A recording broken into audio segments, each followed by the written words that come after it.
오늘 저희가 조금 같이 예배를 드리기 때문에 말씀 전할 때 어떻게 할까 고민하다가 제가 항상 우리 가족들이 함께 모여서 함께 예배 드릴 때는 제가 이제 이중 언어로 설교를 했는데 오늘은 이제 유스 아이들도 있고 유스 학생들도 있고 또 어린 학생들도 있고 또 가족도 같이 있고 우리 이 영어 예배 모이시는 분들도 함께 우리가 예배를 드리기 때문에 설교를 두 번 전달하도록 하겠습니다.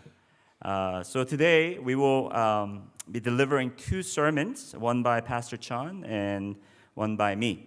근데 이제 저희가 누가 누구에게 설교를 할까, 누가 어떤 말로 할까 하다가 우리 좀 서로 불편한 말을 하자 그래서 이채영 전사님이 한국말로 설교를 하고 제가 영어로 설교를 전달하도록 하겠습니다. 그래서 짧게 말씀을 전할 텐데 설교를 두 번 듣는다 생각하지 마시고 같은 설교를 듣되 여러분이 우리가 정말 이 말씀을 듣고 온전히 주님 안에서 변화받는 그런 놀라운 축복이 있기를 소원합니다. I pray that you will not consider this as two different sermons, but consider this as one long sermon, and that it will really speak to your hearts, and it will change you and transform you to the way that God wants you to live. 자, 그럼 우리 다 같이 자리에서 일어나셔서 우리 이창현 전사님께서 전해주실 말씀 빌립보서 4장 4절에서 7절 말씀 함께 읽습니다. Let's go ahead and read the scripture together. Philippians chapter 4 verses 4 through 7. 우리 다 같이 함께 읽습니다. 시작. 주 안에서 항상 기뻐하라. 내가 다시 말하노니 기뻐하라. 너희 관용을 모든 사람에게 알게 하라. 주께서 가까우시니라. 아무것도 염려하지 말고 다만 모든 일에 기도와 간구로 너희 구할 것을 감사함으로 하나님께 아뢰라. 그리하면 모든 지각에 뛰어난 하나님의 평강이 그리스도 예수 안에서 너희 마음과 생각을 지키시리라. 아멘. 우리 이찬현 전사님 나와서 말씀 전하실 때 큰 은혜 있기를 원합니다.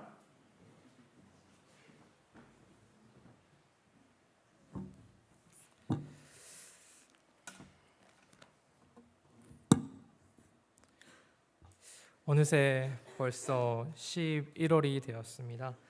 11월이 되고 이제 땡스기빙을 앞두고 있는 그러한 시기가 이제 드디어 오게 되었습니다. 시간이 너무 빨리 지나가는 것만 같습니다. 그래서 시간이 너무 빨리 지나가는 것 같아서 어떠한 장로님께 제가 이렇게 시간이 너무 빨리 간다고 토로했던 기억이 있습니다. 장로님께서는 시간이 앞으로 더 빨리 갈 거라고 말씀해 주셨습니다. 시간이 가는 속도가 20대 때는 20마일로 간다면 40대 때는 40마일, 60대 때는 60마일로 간다고 그렇게 말씀하시더군요. 그렇습니다. 시간은 빨리 지나가고 벌써 한 해를 마무리하고 새로운 한 해를 준비하는 시간이 서서히 온 것 같습니다. 한 해를 한번 뒤돌아보며 기억을 해보시기를 바랍니다.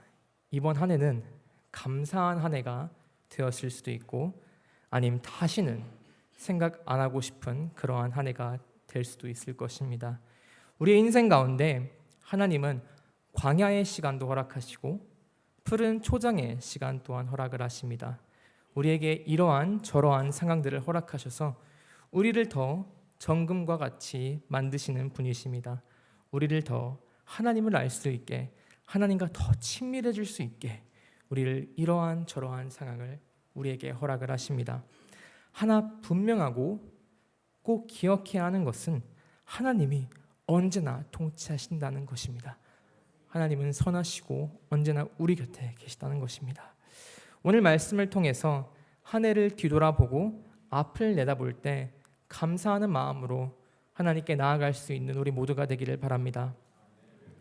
방금 이야기했듯이 우리는 이맘때가 되면은 한 해를 뒤돌아보고 앞을 내다보게 됩니다. 뒤를 돌아보면서 후회하는 순간들도 분명히 있을 것입니다.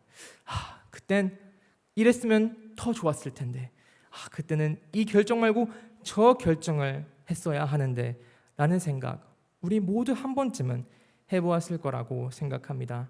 앞으로의 날들을 내다보면서 내일의 일에 대해서 알 수 있다면은 후회를 덜하지 않을까요? 그럼 더 좋은 결정을 할 수 있고 실수도 덜 할 수 있지 않았을까요? 그렇다면 얼마나 편할까요? 그런데 하나님은 우리의 앞날을 보여주시지 않으십니다. 하나님은 일부러 우리에게 앞날을 가리십니다. 우리의 인생을 예측 못하게 하시며 우리의 인생을 인도하십니다. 우리를 폭풍으로 이끄실 때도 있고 우리를 축복의 자리로도 인도하실 때도 있습니다. 하지만 우리는 알 수 없습니다. 그래서 우리는 예측 못하는 방향으로 인생이 흘러가면 먼저 염려를 하게 됩니다. 그 염려는 나중에 걱정이 되게 됩니다. 그리고 그 걱정은 두려움이 되고 두려움은 무기력함을 가져다 줍니다. 지금 저희 세대만 보아도 무기력함에 빠져 있는 사람들이 너무나도 많습니다. 무기력함은 상황을 바라보고 그 상황 때문에 무너져 버리기 때문입니다. 현실의 벽 앞에서 희망을 찾지 못하기 때문입니다. 저 또한 무기력함을 경험했었던 때가 있었습니다. 무기력함은 하루아침 만에 찾아오는 것이 아닙니다. 처음에는 염려로 시작을 합니다. 이러면 안 되는데 라는 염려에서 시작을 하며 이렇게 되면 어떡하지? 라는 걱정을 하게 됩니다. 그 염려에서 시작된 무기력함은 아주 무섭습니다. 무기력해지면은 기도를 하고 싶어도 기도가 안 나옵니다. 무기력해지면은 아무것도 안 하고 싶어집니다. 우리를 좌절하게 만듭니다. 무기력함에 빠질 수 있는 치료 방법은 단 하나밖에 없습니다. 오늘 사도 바울은 빌립보 교회에게 그 무기력함을 대비할 수 있는 무기력 처방전을 내려줍니다. 바로 이것입니다. 아무것도 염려하지 말고 기도와 간구로 감사함으로 아뢰어라. 빌립보 교회는 별 문제가 없는 아주 잘하고 있는 그러한 교회였습니다. 사도 바울은 빌립보 교회를 생각만 했어도 흐뭇했을 것입니다. 아주 열심히 교회로서 역할을 잘 감당하고 있었기 때문이었습니다. 사도 바울의 사역에도 많은 도움을 주었기 때문입니다. 하지만 교회로서 아주 잘 나가고 있는 그들을 한 번에 무너뜨릴 수 있는 것이 있었는데 그것은 바로 염려의 씨앗이었습니다. 염려가 걱정의 꼬리를 잡고 걱정은 무기력함을 낳습니다. 그 함정에서 벗어날 수 있게 오늘 사도 바울은 빌립보 교회에게 염려하지 말라고 당부합니다. 하나님께서 이미 다 아시고 통치하시니 염려하지 말라고 이야기를 하고 있습니다. 염려를 하게 되는 우리, 걱정을 하게 되는 우리는 어떻게 해야만 염려와 걱정에서부터 자유로워질 수 있을까요? 오늘 말씀에서 그 해답을 주고 있습니다. 기도와 간구로 나아가는 것입니다. 그곳이 광야이든 푸른 초장이든 기도와 간구로 우리의 올바른 반응은 유일한 반응은 기도와 간구가 되어야 합니다. 기도와 간구는 내 스스로 할 수 없고 하나님이 필요하다는 것을 보여주는 반응입니다. 우리는 전적으로 하나님만을 의지할 수밖에 없는 자들입니다. 우리는 하나님 한 분만을 예배하고 의지하기 위해서 만들어진 존재들이기 때문입니다.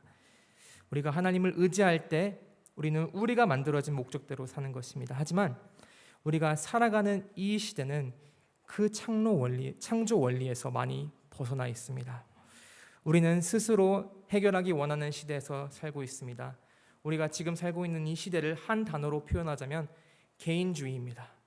누군가의 부탁을 하거나 도움을 받는 것조차 꺼려하는 세대입니다. 자수성가라는 사자성어가 있듯이 스스로 해결하고 성공하는 것이 잘 사는 것이라고 이야기하는 세상을 저희는 살고 있습니다. 하지만 기도와 간구는 그 사상의 흐름과 반대가 되는 행위입니다. 기도를 하며 나의 연약함을 토로하고 간구를 하며 내가 스스로 할 수 없고 하나님이 필요하다고 인정을 하는 것입니다. 이 모습이야말로 우리가 원래 만들어진 목적대로 살아가는 것입니다. 기도와 간구야말로 내 힘이 아닌 하나님의 도우심으로 하겠다라는 고백입니다. 우리는 하나님의 은혜가 필요한 자들입니다. 우리 스스로 다 하려 하면은 지치거나 교만해지기 십상입니다. 우리 모두 다 어느 때나 기도와 간구로 하나님 한 분만을 의지할 수 있는 자들이 되기를 원합니다. 기도와 간구도 여러 가지의 종류가 있습니다. 울부짖으며 하나님께 기도하는 종류도 있고 하나님을 찬양을 하는 기도의 방식도 있습니다. 하지만 오늘 사도 바울이 내려준 염려의 처방정은 감사 기도입니다. 감사하는 마음으로 나아가는 것입니다. 감사의 기도는 우리의 시선을 돌리게 됩니다. 감사를 하게 되면 삶의 문제에 시선을 두는 것이 아니라 하나님께로 시선을 돌릴 수 있기 때문입니다. 하루하루를 살다 보면 삶의 무게에 지칠 때가 있습니다. 제가 능력교회에 오고 유스 친구들이랑 교제할 수 있는 시간이 많은데요. 유스 친구들이랑 교제를 하면은 유스 아이들의 힘든 점에 대해서 들을 기회가 있습니다. 그들이 가장 힘들어하고 스트레스 받는 것은 학교와 시험입니다. 시험을 봐야 되고 학교에서는 성적을 잘 얻어야 되는 그러한 삶의 무게가 그들에겐 있습니다. 그리고 대학생들인 친구들과도 교제했을 때의 이야기를 들어봤을 때에는 그 친구들은 진로에 있어서 고민을 하고 있는 것을 살펴볼 수 있습니다.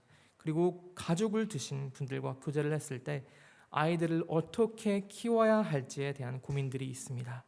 그리고 은퇴를 바라보고 계신 분들의 이야기를 들었을 때 앞으로 어디에서 무엇을 해야 하는지에 대한 기대 반, 걱정 반을 가지고 계신 분들도 있습니다.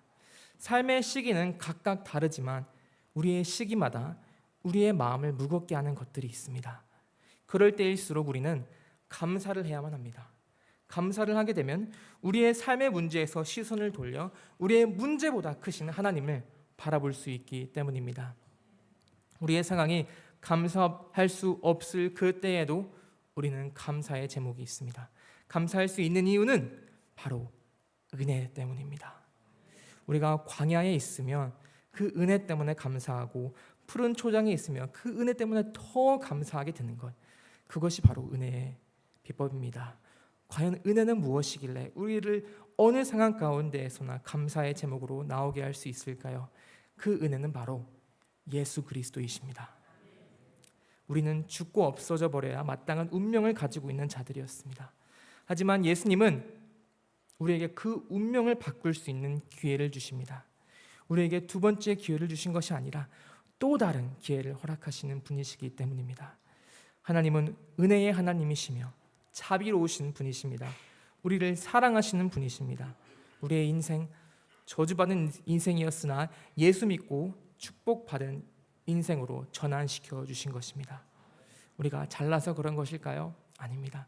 우리가 이쁘고 잘생겨서 그런 것일까요? 아니에요. 하나님은 사랑이시기 때문에 그러신 것입니다. 우리가 받은 은혜, 감사할 수밖에 없는 은혜입니다. 삶의 무게와 현실의 벽 앞에서 우리의 시선을 돌리며 감사의 제목으로 하나님 한 분만을 바라볼 수 있는 자들이 되기를 바랍니다. 우리가 감사하는 마음으로 하나님께 나아가면 하나님은 우리에게 이 약속을 우리에게 허락을 하십니다. 같이 7절 말씀 한번 보겠습니다. 다 같이 한번 읽도록 하겠습니다. 그리하면 사람의 헤아림을 뛰어넘는 하나님의 평화가 여러분의 마음과 생각을 지키시리라. 아멘. 우리가 기도와 간구를 감사하는 마음으로 하나님께 아뢰면 우리에게 약속하시는 것은 바로 평화입니다. 그리고 우리의 마음과 생각을 예수 그리스도 안에서 지켜주실 것입니다. 이 말씀은 약속의 말씀입니다. 우리의 생활 습관에 불만 불평을 하는 그러한 습관이 있으면 그 습관을 바꾸어 감사하기를 실천을 하는 자들이 되기를 바랍니다. 감사하는 습관을 가지면 하나님이 허락하시는 참된 기쁨을 누릴 수 있게 될 것입니다. 어떠한 상황을 겪었을 때에 두 종류의 사람으로 나누어집니다. 한 사람은 상황을 바라볼 때 불만 불평을 하는 사람이 있다면 다른 사람은 모든 상황 가운데에 감사의 제목을 찾는 사람이 있습니다. 우리는 후자의 사람이 되었으면 합니다. 불만 불평을 하는 것이 아니라 늘 감사하는 자가 되기를 바랍니다. 저도 이 습관을 가지려고 노력 중입니다. 까먹지 않기 위해서 제 핸드폰 배경화면도 이러한 문구가 있는 배경화면으로 바꿨습니다. 이렇게 적혀 있습니다. 그러니까 감사, 그럼에도 감사, 그럴수록 감사, 그것까지도 감사. 하나님은 우리가 모든 상황 가운데에서 감사하는 마음을 가지길 원하십니다. 그렇게 되면 하나님은 평안을 우리 가운데에 주실 것입니다. 마지막으로 케냐의 한 선교사님의 이야기를 하고 마무리하도록 하겠습니다. 케냐에서 사역을 시작하신 지 얼마 안 된 선교사님이 계셨습니다. 그 선교사님은 케냐에 오신 지 얼마 안 되셨을 때 안타깝게 집에 도둑이 들게 됩니다. 그리고 마당에 있었던 차의 바퀴 하나를 훔쳐갔습니다. 그 선교사님은 너무나도 낙심하는 마음에 선임 선교사님을 찾아가 이 상황을 설명드립니다. 선임 선교사님 사모님께서는 그 이야기를 듣고 이렇게 물으셨습니다. 어머, 그럼 차 바퀴 하나를 훔쳤대요? 2개 다 훔쳐갔대요? 후배 선교사님은 이렇게 대답했습니다. 하나만 훔쳐갔는데요. 그러자 사모님이 바로 이렇게 말씀하셨습니다. 어머, 정말 감사하네요. 2개를 훔쳐가지 않고 하나만 훔쳐가서. 이게 바로 감사의 습관을 가진 자의 모습입니다. 어떠한 상황에서도 감사하게 되면 우리 모두 다 세상에 알 수 없는 기쁨과 평안을 찾을 수 있을 것입니다. 우리가 감사를 해야만 하나님의 선하심을 더더욱 경험할 수 있는 자들이 될 것입니다. 그것이 바로 하나님의 뜻입니다. 그러니 우리 모두 다 그러니까 감사, 그럼에도 감사, 그럴수록 감사, 그것까지도 감사할 수 있는 자들이 되기를 바랍니다. 아멘. 네.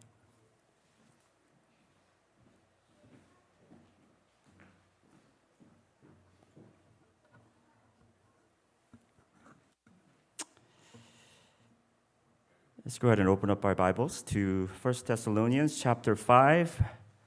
We'll just read one verse, and you could remain seated as we read this passage. 데살로니가 전서 5장 18절 말씀입니다.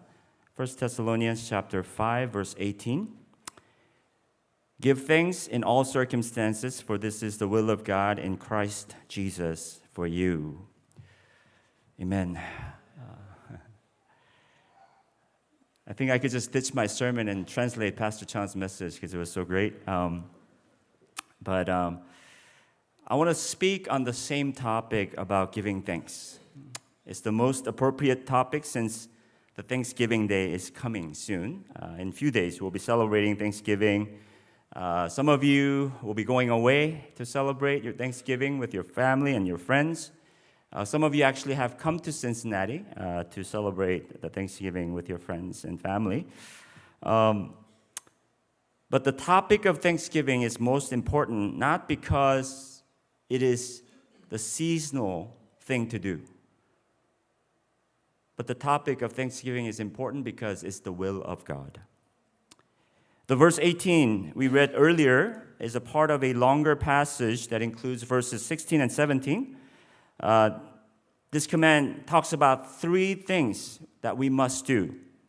One is rejoice. Can you repeat after me? Rejoice.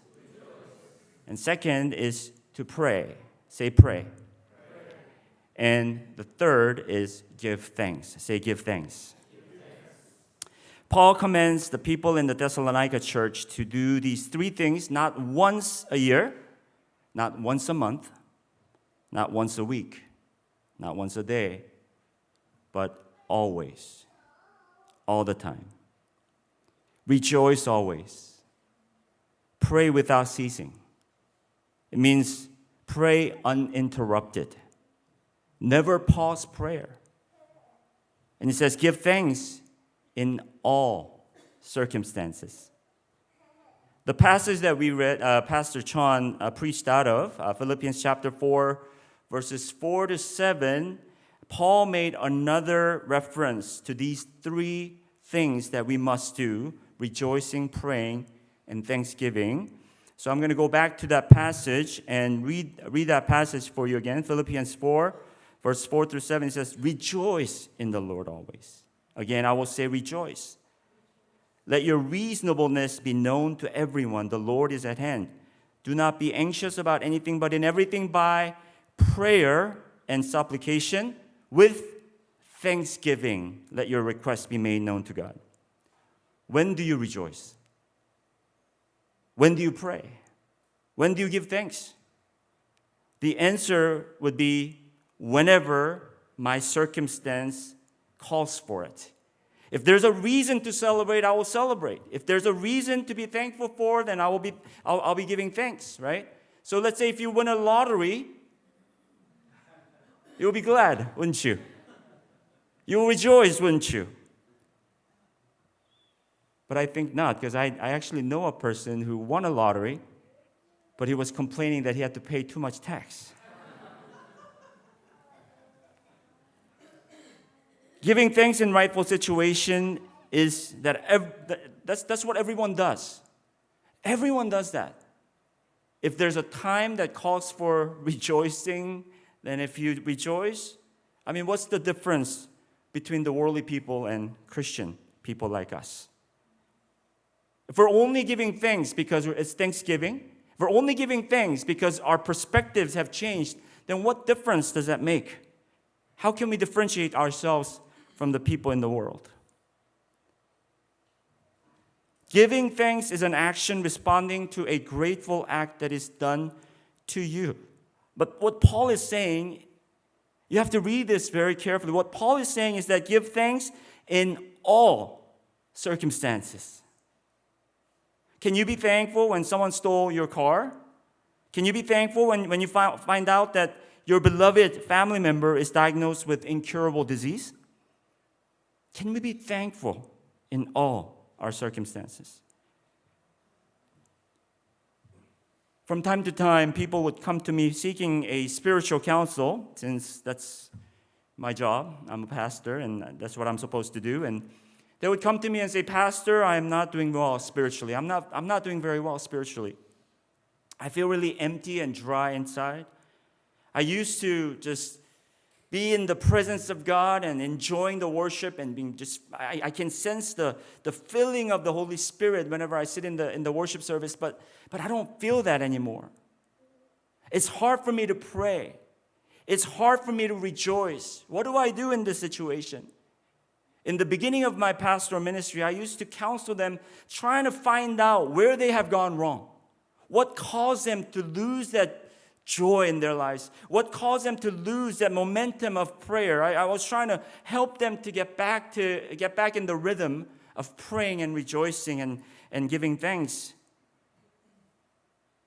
But what I realized is that even if you go back and find the reasons and try to mend the relationship that was broken, or get rid of the habits that might cause that might be very toxic to your spiritual lives, I realize even if you do that, it's very temporary fix.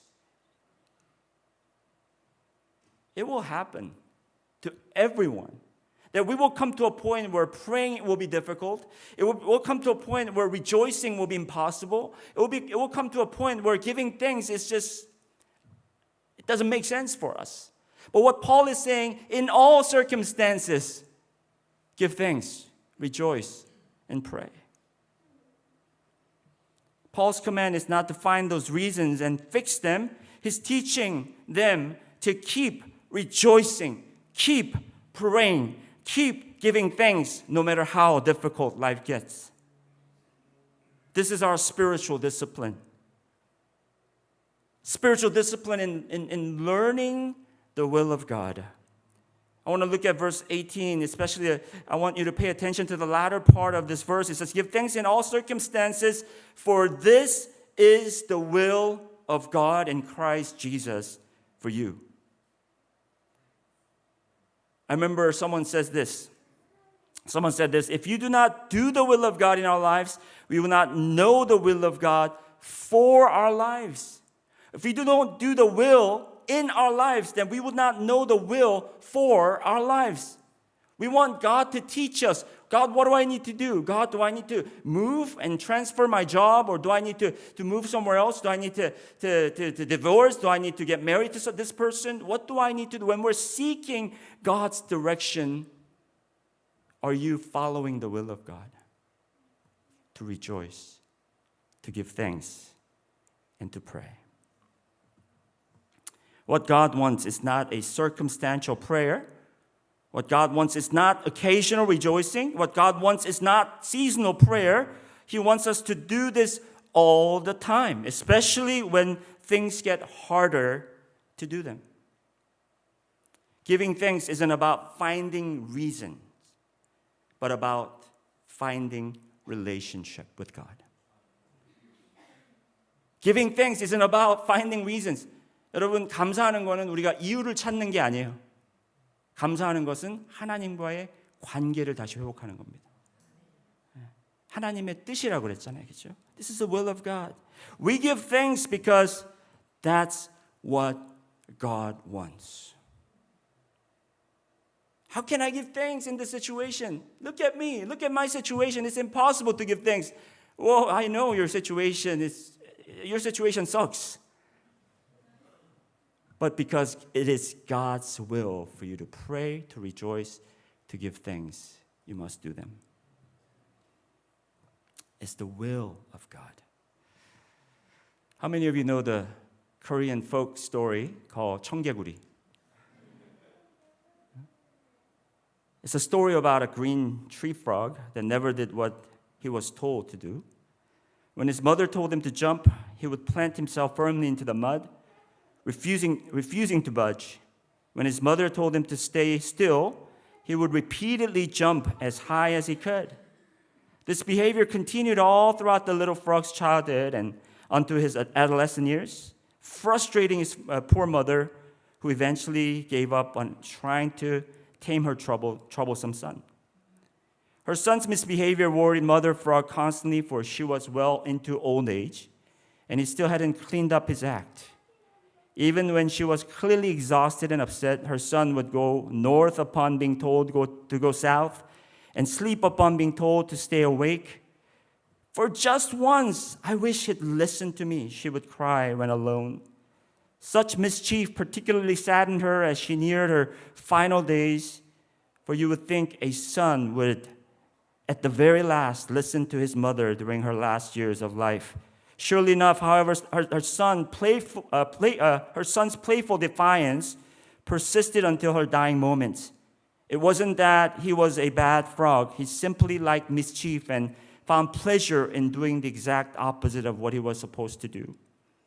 As a naughty frog watched his mother pass away, however, he felt a sudden pang of guilt at an entire lifetime of disobedience. Before passing away into the frog afterlife, Mother Frog used her last breath to ask her son to bury her near the riverbank. Although she actually wanted to be buried in the mountains, she reasoned that because her son always did the exact opposite of what he was told, it'd be best to tell him to do exact opposite of what she actually wanted. Unfortunately for her, the naughty frog had a change of heart upon hearing his mother's last words and decided that it was finally time to start behaving like a grown frog. Under the impression that he was being a good son, the naughty little frog buried his mother near the riverbank, although he thought it was a foolish idea to bury her in a place where she could get washed up by overflowing currents when it rains. As he was laying her down in her final resting place, he thought, I don't understand why she didn't ask me to bury her in the mountains. But it's her dying wish, and the least I can do is obey that. Even a mischievous frog would listen to his mother's frog's last wish. If we have the relationship with God, our thankfulness doesn't come from reasons, but it comes from our relationship with God because He's our Father. It says God's will for you in Christ Jesus. This is God's will for you in Christ Jesus. This is not the dying wish of God, but it was the death wish of Jesus. As He was upon the cross asking for forgiveness, He was thanking God. And He's telling all of us, Christ followers, to do the same. It's not for Him to see us just behaving well and say, thank you, God, even though it's hard for me to thank you. I just thank you because you told me so. But there's a secret in rejoicing and praying and giving thanks, just like what Pastor Chan said. When we give thanks in difficult situations, God will bring light to the good news and the gospel and the glorious grace that we have received through Christ Jesus. So in this season, let us not just give thanks once a year, but let us give thanks all the time. Amen. Let's pray. 다 같이 기도하시겠습니다. 하나님 감사합니다. 오늘 또 주님께서 저에게 이렇게 함께 하시고 우리와 함께 이 귀한 예배를 드리게 하심 감사하고 이곳에 함께 계심 감사합니다. 주님, 우리가 오늘 들은 말씀처럼 우리가 감사하는 삶을 살 수 있도록 주여 인도하여 주시옵소서. Father God, I thank you for bringing us here today to help us listen to your word and tune our ears to you. Help us to be filled with grateful hearts that we may know what you have done in and through our lives. In Jesus' name we pray. Amen.